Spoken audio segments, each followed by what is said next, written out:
As we get into this last activity, activity 4.3, analyzing structure, I am going to reiterate that our most important thing that we can do is first analyze the slope and see if we can determine anything for telling us about how many solutions to expect as we solve this solution or solve the system. Remember that slope, intercept, form is the key ingredient to what we've been using for substitution. And so we always want to analyze that slope first. And then if the slopes are equal, then we analyze the intercepts for more information. When we see that the slopes are different, then we know that the two equations will intersect and there is one solution. I personally, as I get going into these, I personally do not use a whole lot of graphing to be able to solve equations, even when there's situations like this. My reason for that is because I see both of these slopes are quite steep, and I don't know exactly where those two lines will intersect. The thing that I do recognize, though, is both of these equations are already equal to y, and so I would believe that substitution would be the best method to start with. I do know for a fact that the solutions, that there will be one solution here, but I don't quite know what that is yet, and I know that because both of these slopes are not equal to each other. So what I will do is I will just simply take my work from this paper and go to a piece of notebook paper because I feel like I can do a lot better work in that way.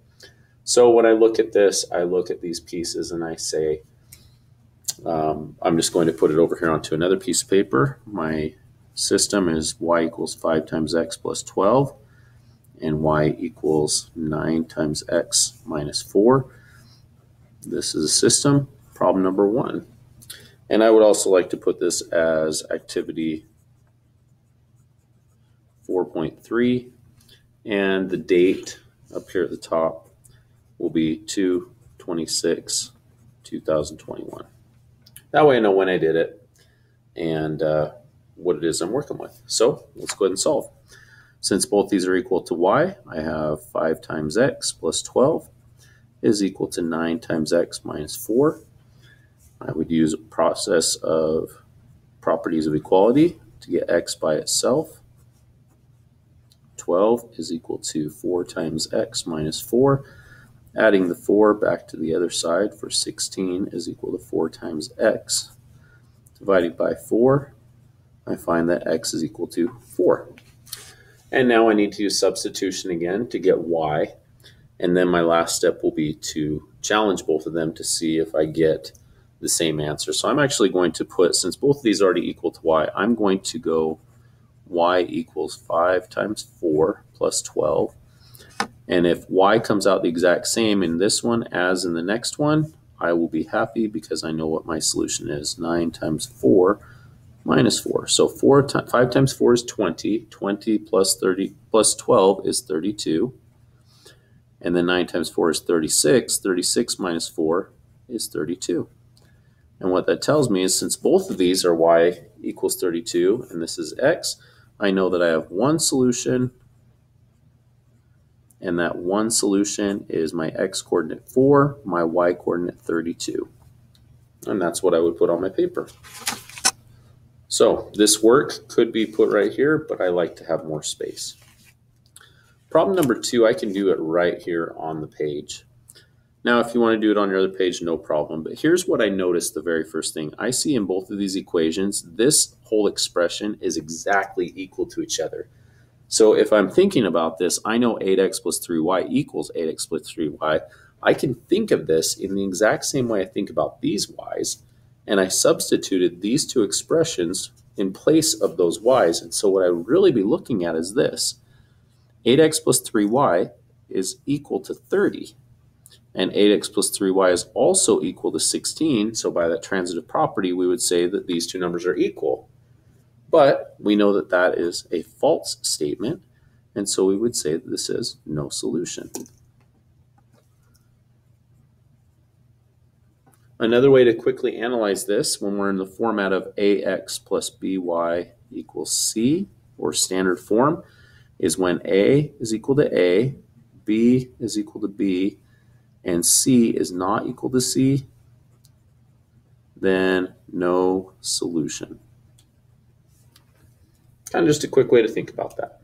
So number three certainly looks like I'm probably going to have one solution, so I'm going to have to defer back to my notebook paper.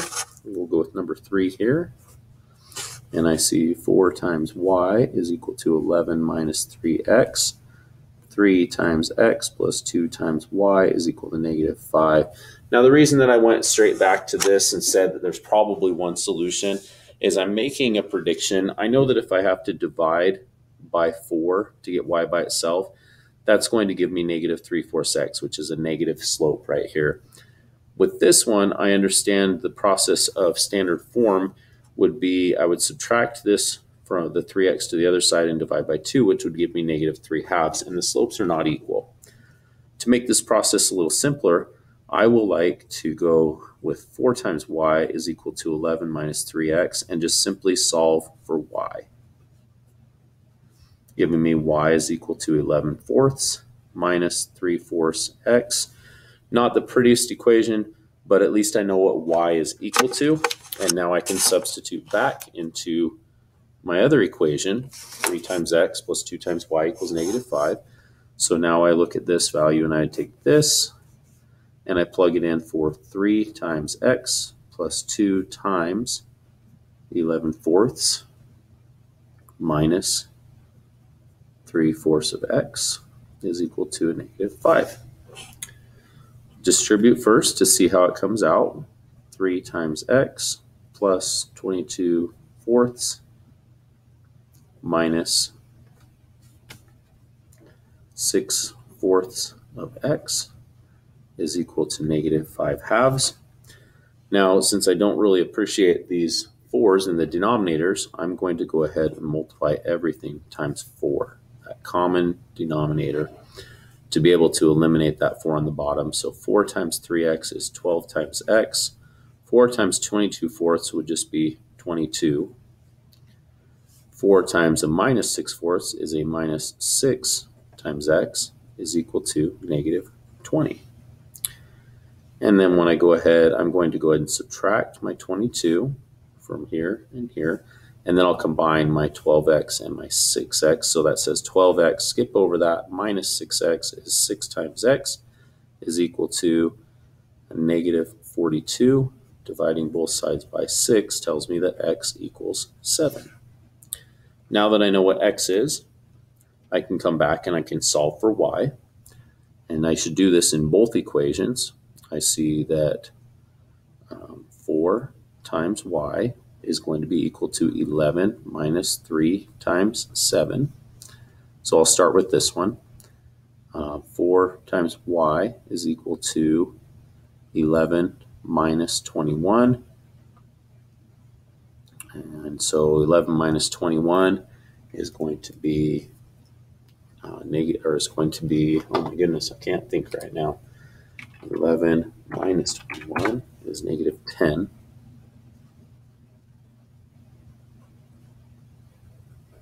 And we divide that by 4. And we have y is equal to negative 10 divided by 4 is negative 2.5. I feel like I did something wrong here. Let me look and think about this, and I know for sure I did something wrong here. X is definitely 7. 11. Make sure I copied everything down right. Uh-oh, I see what it is. This is negative 42 divided by 6. That should be negative 7. That would make that negative 7. That would make that a plus sign, and I could fix this. Sorry about my error. That makes 32 divided by 4, and y equals 8. Okay. Now I'm going to check the other one just to make sure. That would be 3 times negative 7 plus 2 times 8 equals negative 5. That's negative 21 plus 16 equals negative 5. And I know negative 21 plus 16 is definitely negative 5. Ooh, and I can breathe a big sigh of fresh air because I know that my solution, my one solution, is going to be x of negative 7, y of positive 8. Whew, wipe a little sweat off my brow. Got a little bit scary there. All right, the next one, it might be a little more scary, but it just has big numbers, so bear with me. I'm going to use paper or lined paper. I'm going to assume that there's one solution here because the numbers are quite large. I would normally try and seek for a way to simplify this and make it a little bit smaller numbers, but I don't really think that I need to do that this time. What I will do is I'm going to go ahead and solve for y. I'll go ahead and solve for y in the second equation, mostly because they're all even numbers, and so I know that I have a higher likelihood of getting a whole number for my outcome with that one than I would with my other situation, simply because there's a 15 there and it's an odd number. So it's just kind of a thought that I had in the back of my head, and I hope it pays out. So number 4, 15x plus 28y equals 420. 30 times x plus 24 times y is equal to 720. If I simplify, solve for y, basically making this into slope-intercept form, subtract 30 times x, I get 24 times y is equal to negative 30 times x plus 720. I'll divide everything by 24. I have y is equal to 6 is a common factor for 30 and 24, so I would have negative 5/4 of x plus, I don't know that one off the top of my head, 720 divided by 24 is 30. All right, now that I have that set up, now I can go ahead and go and substitute into the other equation, to the 15x plus 28 times negative 5/4. I like this already because I know 4 is a factor of 28, so that should come out to a nice integer number, plus 30. So there's my whole value for y, plugged in for y, is equal to, let me make sure I don't mess this up, 420. All right, so now we go to simplifying. 15 times x, and I see a positive and negative, so this is going to come out negative. So let's do 28 times, we're going to do negative 5 and equal that, and then divide by 4. So multiplying this whole number times the numerator and then dividing by the denominator gives me a minus 35x plus 28 times 30. It'll be just under 900. Let's see how far under. 28, 24. Not 24, that one. I know that's right. 840 is equal to 420. Subtract the 840. And what I'm left with is 15 minus 35 gives me negative 20x. And 420 is half of 840, so that'll be negative 420. And if I divide that by negative 20, I think about 42 divided by 2, x should equal 21. Whew, there's a lot there. Now let's go back and check everything else. If x is 21, then 15, here's my check. Separate this stuff off and see what I can get. 15 times 21 plus 28, y is 420. 15 times 21 is 315. Plus 28y is equal to 420. So I'll subtract 315. 28y is equal to 105. And 105 divided by 28 is okay. Hope that's the right value, 3 7/75. So let's just double check the next part of this to verify that I get y equals 3 7/75 on the next one. 30 times 21 plus 24 times 3 7/75 is equal to 720. I know I just said 3 7/75, so let's see if it works. 30 times 21 is 630. 24 times 3 7/75 is 90. Oh, I'm feeling good about this. 630 plus 90 is 720. I love it because that's a true statement, and I know what my solution is now. One solution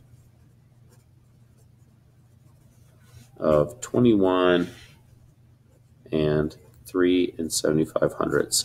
Now you see where graphing may or may not be the best solution here. That would be where we're at. I've now done 4 examples. I'm going to end with this last one, number 5, and then I'll leave number 6 for you to work on if you'd like, but I'll tell you what the solution is supposed to be.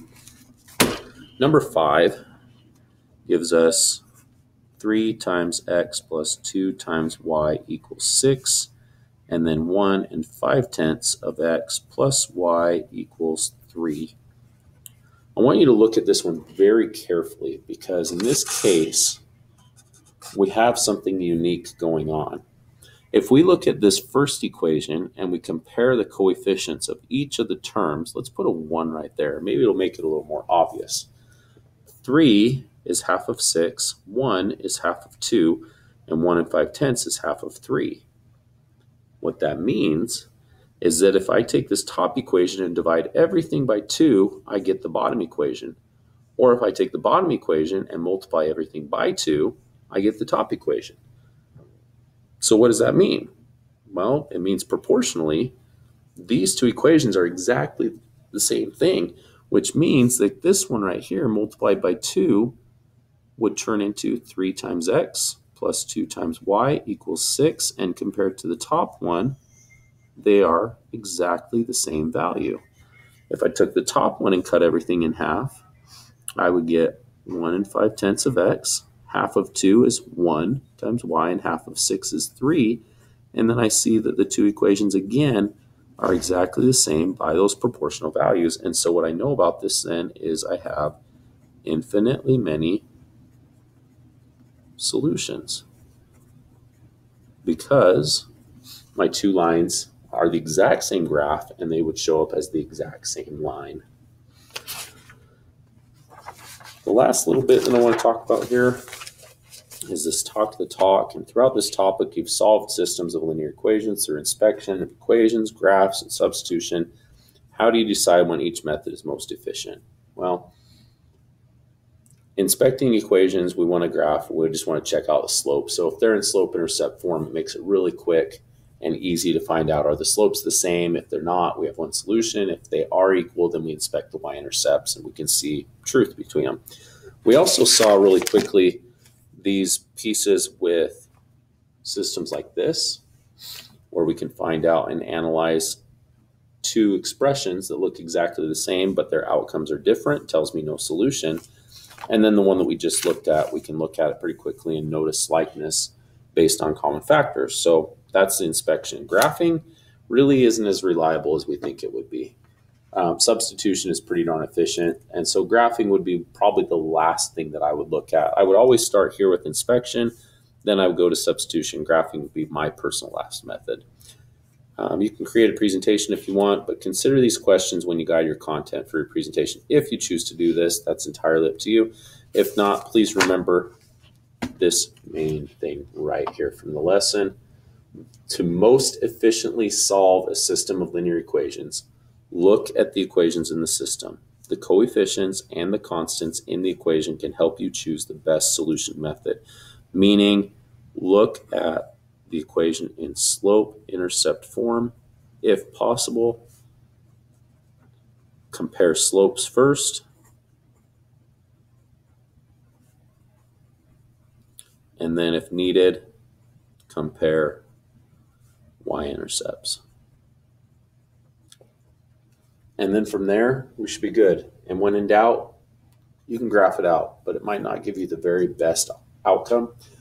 If you're still in doubt, go ahead and solve it for as if it would be one solution, and then make some comparisons as you go.